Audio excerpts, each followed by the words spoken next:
అభిప్రాయం తీసుకుందాం. శుభప్రద గారు అభిప్రాయం తీసుకుందాం. శుభప్రద గారు గుడ్ మార్నింగ్ జోష్ణ గారు, మీకు ప్యానల్ ఉన్నటువంటి మానవతరాయ్ గారికి, శ్రీవర్ధన్ రెడ్డి గారికి, హెచ్ఎఫ్టీ ప్రేక్షకులందరికీ కూడా. వాస్తవానికి మహాత్మా గాంధీ పేరు మీద జరుగుతున్నటువంటి పథకం గ్రామీణ ఉపాధి అవకాశాలు ఉండాలి, వారికి ఉపాధి హామీ ఉండాలనేది ఉద్దేశంతో 2004 నాకు తెలిస్తే 2004లో మా జిల్లాలోనే ఆలూరులో అప్పుడున్నటువంటి మన్మోహన్ సింగ్ గారు వచ్చి ప్రారంభించడం జరిగింది, చెవెళ్ళ నియోజకవర్గం ఆలూరులో. అయితే వాస్తవానికి దీనికి సంబంధించి ఓకే, ఇది ప్రతి ఒక్క 100 రోజుల పని దినాలతో ప్రారంభమైంది, తర్వాత పెంచుకోవడం జరిగింది. విషయం ఏంటంటే పని దినాల కొంత ఈ ప్రభుత్వం వచ్చిన తర్వాత, మోడీ గారు వచ్చిన తర్వాత కొంచెం పని దినాల సంఖ్యను తగ్గించడం కూడా జరిగింది రాష్ట్రాలకు. అదేవిధంగా ఈ రోజు చూస్తే ఇప్పుడు వచ్చేటటువంటి ఈ మహాత్మా గాంధీ పేరు తొలగించడం, ఆ పథకాన్ని మార్చడం, రూపురేఖలు మార్చడంలో పాటు ఈరోజు 60% కేంద్రం వాటా, 40% రాష్ట్రాల వాటా అనే ఏదైతే ప్రతిపాదన పెడుతున్నారో ఇది, ఎందుకంటే గతం నుండి కూడా మొత్తం కూడా 100% లేబర్ కాంపోనెంట్ లో 100% కేంద్ర ప్రభుత్వం వాటా ఉండే, మెటీరియల్ కాంపోనెంట్ రోడ్లు కానీ ఇవన్నీ ఉంటే 75% కేంద్ర ప్రభుత్వం ఉండే, 25% రాష్ట్ర వాటా ఉండే. కానీ ఈరోజు 60-40 అనేది ఏదైతే తీసుకొని వస్తుందో దాని ద్వారా రాష్ట్రాలకు నష్టం జరుగుతుంది. ముఖ్యంగా తెలంగాణ లాంటి రాష్ట్రంలో మీరు మొదటి ఈ 12 సంవత్సరాల్లో మీరు చూపించిందంతా కూడా సౌతి తల్లి ప్రేమని అని చెప్పేసి మొదటి నుండి కూడా మేము చెప్తున్నాం.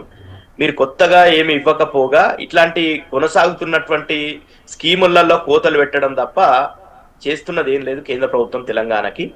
కాబట్టి అదేవిధంగా మహాత్ముని పేరుతోని ఇది పథకం ఉంది కాబట్టి ఆ పేరుని కొనసాగించాలి. ఎందుకంటే దేశానికి జాతిపితగా మనం కొలుసుకునేటటువంటి మహాత్మా గాంధీ గారి పేరు ఉంటే తప్పేం లేదు దాంట్లో. ఈరోజు గాంధీ వారసులు అని చెప్తున్నటువంటి కాంగ్రెస్ పార్టీ మీద కోపంతో వాళ్ళు చేస్తున్నట్టున్నారు. గాంధీ అసలు వారసులు ఎక్కడుండో ఎవరికి, దేశ ప్రజలకు ఎవరికి తెలియదు. మహాత్మా గాంధీ గారి మన్మన్లు కావచ్చు, ముని మన్మన్లు కావచ్చు ఎక్కడుండరు. కానీ వీళ్ళు ఈరోజు సోనియా గాంధీ, రాహుల్ గాంధీ, ప్రియాంక గాంధీ అని చెప్పేసి వీళ్ళు గాంధీ పేరుతో మొత్తం కూడా రాజకీయంగా వాడుకుంటున్నారు అనేది ఆ బీజేపీ కోపం ఉండొచ్చు. తద్వారా ఆ కోపాన్ని ఈ పథకంలో పేరు తీస్తున్నారు అనేది.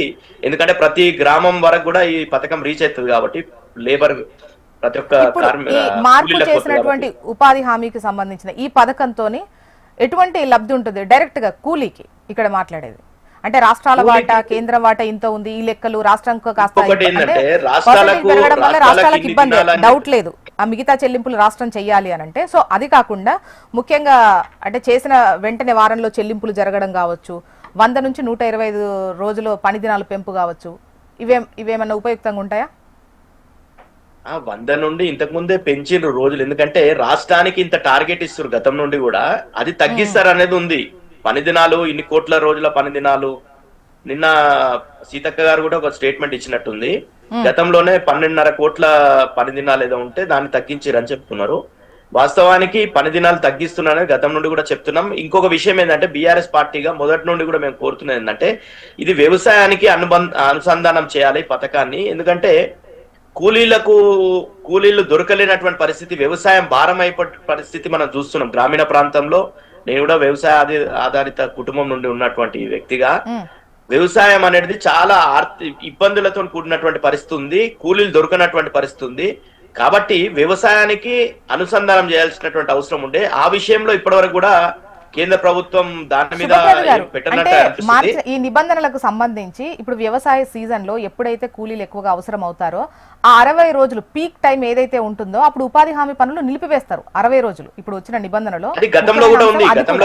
గతంలో పీక్ టైం లో ఎప్పుడు ఉండదు. కానీ మీరు వ్యవసాయానికి ఏమైనా తోడుబాటు అందించాలనేది మాది. ఇప్పుడు వ్యవసాయం చేసుకునే కూలీలు ఉంటారు, వ్యవసాయానికి ఈరోజు గట్లేయడం, ఇవన్నీ రాళ్లు తీయడం, లేకపోతే నీళ్లు చెట్లు పెట్టియడం, ఉపాధి హామీ కూలీలతో చేసేటటువంటి పనులన్నీ కూడా పూర్తిగా సక్రమంగా జరుగుతలేవు. వ్యవసాయానికి సంబంధించి వాళ్లకు ఏదైనా రైతులకు సాయంగా ఉండాలనేది బీఆర్ఎస్ పార్టీగా మొదటి నుండి కూడా మేము ప్రభుత్వం ఉన్నప్పుడు కూడా అదే కోరినాం. అది చేస్తే బాగుంటది అనేది మా అభిప్రాయం.